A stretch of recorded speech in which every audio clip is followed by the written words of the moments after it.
What's going on, fight fans? It's Sebastian, and you're back with the boxing tip. Now we're off of a great weekend of boxing. All networks did their things. Shout out to HBO, PBC on Showtime, Top Rank TV. I was watching their undercards for the Terrence Crawford card, and Sky Sports. Also, shout out to Omaha, Nebraska. They went 3-0 yesterday, which is a pretty big deal for their city.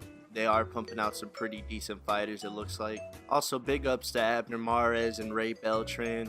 Abner Mares is now a 4-time champion. He really needed that win for his career. And the same goes for Ray Beltran as well. Alright, so with all that being said, I made a video about the heavyweight division, kind of categorizing all three important fights by some star players in the heavyweight division. I'm going to be doing the same for their fight reviews in this video. So the first one we're going to start with is Anthony Joshua knocking out Eric Molina in devastating fashion in 3 rounds.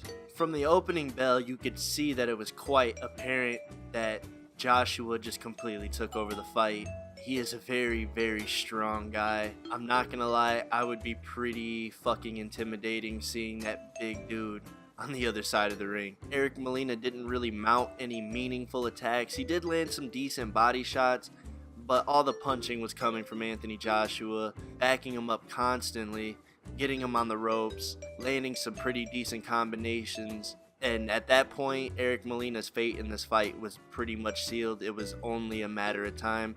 I did predict that Anthony Joshua would knock out Eric Molina, but I was also under the impression that the fight might have been a little bit more competitive than what it was. So a little bit of a letdown there, not a huge letdown. Nevertheless, it was exciting to watch, and big ups to Anthony Joshua for a very impressive KO win. Also, it was a good time to announce the fight between him and Vladimir Klitschko. That is a good fight. It's gotten me really pumped up for the heavyweight division. We're starting to see some top-notch guys go against each other. Hopefully everybody else follows suit and tries to make the heavyweight division the most exciting division in the game. There are a lot of good fighters in the division, so there should be no reason why the heavyweight division shouldn't become once again one of the most competitive divisions in boxing. And I also like that Showtime had Deontay Wilder pretty involved in their broadcast. I would love to see a Deontay Wilder versus Anthony Joshua fight sometime in the future. But first, I'd like to see him fight Alexander Povetkin, assuming Povetkin gets past Stavern, which I'm pretty sure he should be able to. Once that fight is done, depending on who wins, I'd love to see him take on Anthony Joshua in the future after his fight with Vladimir Klitschko. But let's go ahead and talk about the next fight between Ruiz King Kong Ortiz taking on David Allen. This fight was on the undercard of the Anthony Joshua Eric Molina fight. Ruiz Ortiz came in there, did his thing as usual, and scored a 7th round TKO over David Allen. There was some complaining that the stoppage was a little bit premature, especially since the round was over, but I'm pretty sure they said that the corner was getting ready to throw the towel in. Maybe the ref seen it and just went ahead and said, fuck it, I'll just stop it myself. He was starting to get tagged pretty good there, but he did look like he had some fight in him left. It was a much better performance for Ruiz Ortiz. Not necessarily his performance, but a much better fight. David Allen did come to fight, but this fight was not nearly as lackluster as the Malik Scott fight with Ruiz Ortiz, where Malik Scott was just doing a lot of surviving in there and just trying not to get knocked out. So this is good for Ruiz Ortiz getting the stoppage. The dude has mad skill. I would love to see him versus another top heavyweight sometime in the future. Possibly Anthony Joshua, maybe even a Joseph Parker. But nevertheless, I'm really curious to see what is in Ruiz Ortiz's future. He's a little bit on the older side, as I understand, so I really want to see him in some really competitive fights before, he decides to hang him up, or before age gets the best of him. Who knows, whichever one comes first. So now for the last fight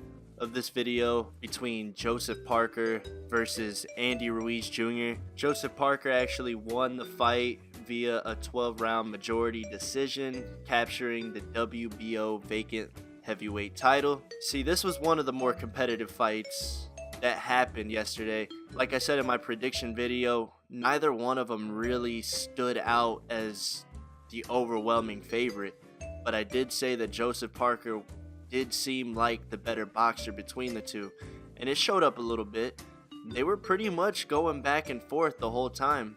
A lot of nice combinations being thrown by both guys. I saw Joseph Parker starting to use a little bit more movement there, kind of circling around Andy Ruiz Jr. to throw his punches. What was kind of frustrating to watch was Andy Ruiz Jr. looked like he had to reach so far though to hit Joseph Parker. Maybe if they were a little bit more the same size in terms of their length, arms, and height, it might have been a different story, who knows. But nevertheless, Joseph Parker did get the win. I believe he won as well. But if you ask me, Andy Ruiz Jr. is still a pretty good player in the heavyweight division. I would like to see Joseph Parker take on some more top heavyweights. Also, I'm curious to see what Andy Ruiz Jr. is going to do after this fight as well. But I do want to congratulate them both for a very exciting fight. Both guys are really competitive, like I said. Hell, I wouldn't even mind seeing a rematch between the two, but that's just me. But I did go 3-0. I'm pretty proud about that. I did predict Joshua would knock out Eric Molina. I also predict Luis Ortiz would knock out David Allen. And I did predict that Joseph Parker would get the decision over Andy Ruiz Jr. I'm pretty sure I said unanimous decision, so I was wrong there. I was wrong about the Joshua fight going into the middle rounds, and I was wrong about Luis Ortiz stopping David Allen in the middle rounds as well. He knocked him out in the 7th round out of 8 rounds, so technically that's later in the fight. But nevertheless, I do give myself a little bit of credit for at least picking the winners right, which 2 of them weren't really all that hard, so more so proud of picking Joseph Parker to beat Andy Ruiz Jr. But that's all I got on the heavyweight fights for December 10th, guys. Once again, after this weekend, I am a bit more excited about the heavyweight division. There are some pretty good players in the heavyweight division. I'd like to see who comes out on top. Also, I'll have my Terrence Crawford versus John Molina Jr. fight review and my Charlo versus Williams fight review. Fuck, I'm still salty about that. But it was a great fight, man, so that's all I'm happy about. But I have those 2 videos up today. Stay tuned and make sure you don't miss out on those videos because I do got a lot to talk about when it comes to those 2 fights in particular. But that's all I got for this video, guys. I want to thank you guys in advance for watching. Also, subscribe to my channel if you're liking the videos. If you're liking the channel, show me some love. Also, comment and share your thoughts about these 3 fights. Let me know what you guys think. I am very curious, and there's nothing better after fight night than having some post-fight conversations. But once again, this is your host Sebastian with the Boxing Tip. I hope you guys enjoyed your Saturday. Stay warm out there for you guys in my region, the Midwest, and I'll talk to you guys on the next one. Peace out.